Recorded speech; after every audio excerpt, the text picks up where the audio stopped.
That's the problem. It's not that they're bad. Some of them might actually be good quality people, and that's the Right. challenge. And that's where a lot of people miss it. So when I go to a conference and I see somebody on the stage and I'm like, my material's better than theirs, well, they did something that I didn't do that got them on that stage. And Mm. that's the next thought that I have. I'm like, all right, my material is better than this guy. So I know my material doesn't need to get better. I got to figure that out. I got to crack that code.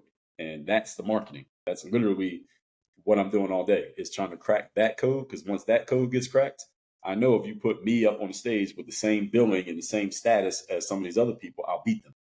But right now they're beating me because they have the billing and the status that I don't have. So I had to close that gap. I love it. What it makes me think about actually confidence too. And going back to our previous episode, we talk about gaining confidence in basketball, in sport, even for me in tennis, because I started late. It took me a lot of time. If I actually, you could say ever, if I ever was confident enough about my game. But I laugh now with the confidence with which you had spoken. Obviously, you have produced a lot of content and have watched and are following a lot of thought leaders, in the confidence that you have about being on the same stage and building up and fine-tuning the marketing. And also what clarified for me, same thing in probably basketball and specifically in tennis when I've played, you may have had a better game, but you lost that match. And it might have been because of one specific thing. And so you always go to what was I worse in, or why did that person beat me in that specific day and time, and what do I need to practice? Like there's always a reason why you lost a match or a game.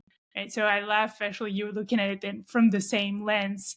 What is that person doing better than me? I may be better in one context, but what other pillars of my business or entrepreneurship type of journey that I'm lacking or I need to build up to then reach kind of the next level, which it makes me think more simplistically about what even me personally can I get better at if I want my audience to grow and I want more people to listen to these conversations. Because again, I get a lot of insights from my guests, and thank you for being on the show. But yeah, how can I get it scaled to more people so more people So get the wisdom too?